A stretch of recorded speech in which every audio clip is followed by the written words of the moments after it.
Si on prend un œuf et qu'on le met debout, qu'on pose dessus une planchette de 20 cm sur 20 cm, pesant environ 150 grammes, et qu'on rajoute par-dessus un poids de 500 grammes, on pourra constater qu'il y a entre 90 et 95% de probabilité pour que l'œuf éclate. Par contre, si on prend 4 œufs et qu'on pose dessus une planchette de 40 cm sur 40 cm, pesant environ 600 grammes, et que l'on rajoute un poids de 2 kg, on pourra se rendre compte qu'il y aura entre 90 et 95% de probabilité pour que le tout tienne le coup. Cette expérience nous apprend deux choses. En un, qu'un chrétien qui reste seul, qui n'appartient à aucune communauté, sera toujours une proie facile face aux pressions de ce monde. En deux, que l'unité reste le meilleur moyen, le moyen le plus efficace de tenir debout. Matthieu chapitre 18, verset 20 nous dit que là, c'est Jésus qui parle, que là où 2 ou 3 sont assemblés en mon nom, donc en A, Jésus nous invite par ce verset à œuvrer dans l'unité. Et en B, Jésus cite un nombre à titre d'exemple, sans pour autant s'attacher à une quantité précise. Il nous dit là où 2 ou 3. Mais qu'est-ce qui peut bien donner cette capacité de résistance à un ensemble structuré? Nous allons voir ce qu'il en est au travers de cet article que j'ai intitulé « Bien plus qu'un œuf ». Si un homme doit effectuer un trajet avec un sac de pommes de terre de 30 kg à bout de bras, son trajet sera de courte durée. Par contre, si un homme partage la double charge avec un autre homme, le trajet effectué sera bien plus long. Pourquoi? Alors tout simplement parce qu'en œuvrant à deux, chacun bénéficiera des forces et énergies de l'autre, tout en gardant les siennes. Les efforts en commun seront toujours plus efficaces que ceux d'un élément isolé. Alors, on va poursuivre notre expérience avec nos œufs.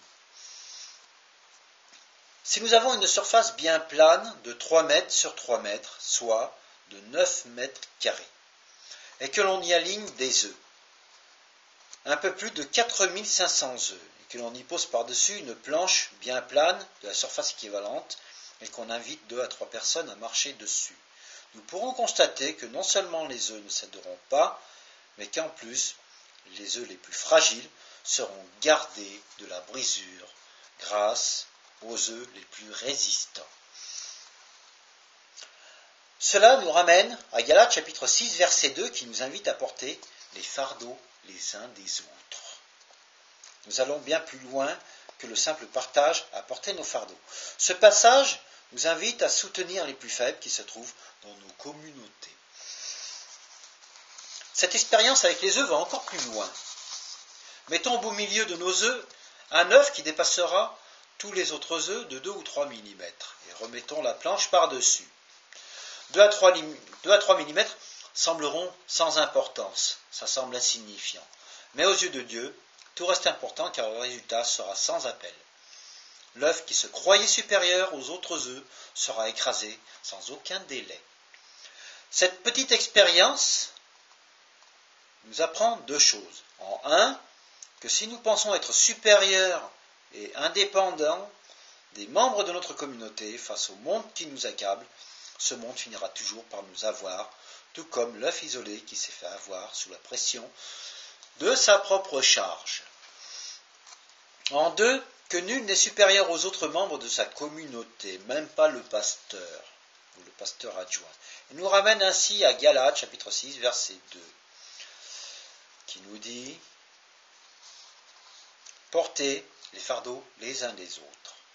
Par ailleurs, 1 Pierre chapitre 5 verset 5 sonne comme une mise en garde vis-à-vis de ceux qui se laisseraient avoir par le péché d'orgueil. Dieu résiste aux orgueilleux qui ne laissent apparaître un combat perdu d'avance, mais il fait grâce aux humbles, promesse de sa bonté envers nous. Alors, il y a des conséquences.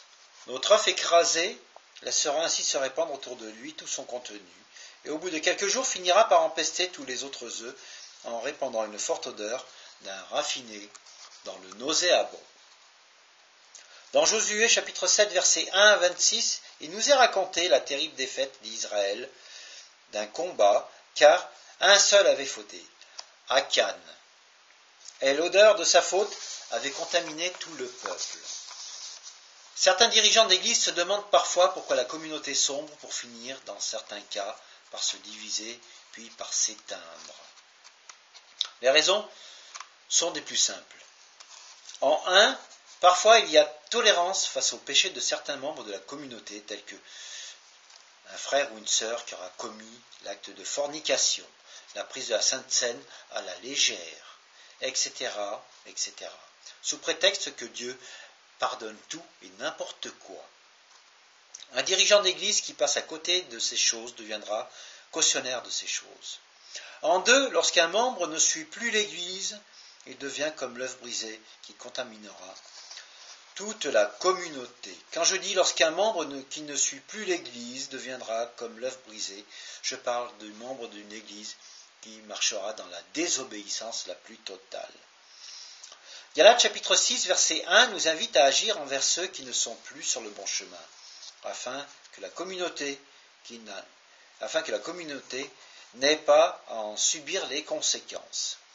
Ne laissons pas la contamination gagner nos assemblées, car si nous tardons à agir, il se pourrait bien qu'il soit trop tard. Si nous avions couché notre œuf, qui dépassait tous les autres œufs de 2 à 3 mm, si nous l'avions couché à temps, il aurait été épargné. Oui, l'orgueil précède la chute, mais l'humilité précède la gloire. L'humilité ne se choisit pas comme une option parmi d'autres. Non, elle s'impose à nous les enfants de Dieu comme une obligation et une mise en garde contre la chute. Alors l'homme qui s'élève sera abaissé, celui qui s'abaissera sera élevé. Luc chapitre 14, verset 11. Abaisser l'œuf représente l'humilité. Voilà, si mon cœur n'est pas humble, et si je veux me faire grand, tu vas me traiter comme le petit enfant que sa mère ne nourrit plus de son lait. Psaume chapitre 130, versets 1 et 2. Donc, les yeux du Seigneur regardent avec attention les bons et les méchants. Proverbe chapitre 15, verset 3.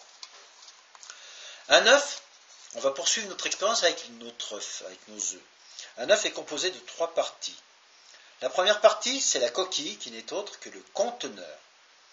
La deuxième partie, c'est le contenu, composé du jaune et du blanc, que tout le monde connaît bien.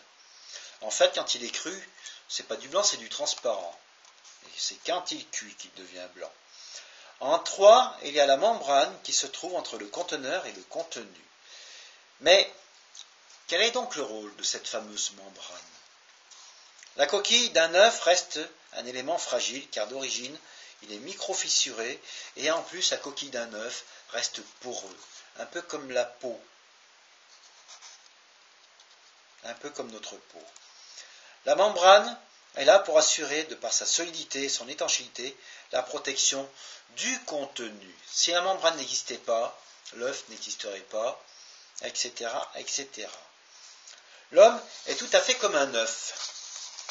En 1, il est anima, ce qui représente la partie chair de l'homme. En 2, il est pneuma, ce qui représente le souffle de vie. En 3, il est psyché, ce qui représente l'esprit. Tout comme l'œuf qui subsistera aux attaques venant de l'extérieur, grâce à sa membrane, le chrétien ne doit son salut qu'à l'Esprit de Dieu qui habite en lui et qui le garde des mauvaises influences de ce monde. Avec Dieu à nos côtés et Christ Jésus comme Seigneur et Sauveur, nous avons la garantie d'être déjà des héritiers du royaume de Dieu, du royaume des cieux, et surtout de savoir que nous valons beaucoup plus qu'un œuf.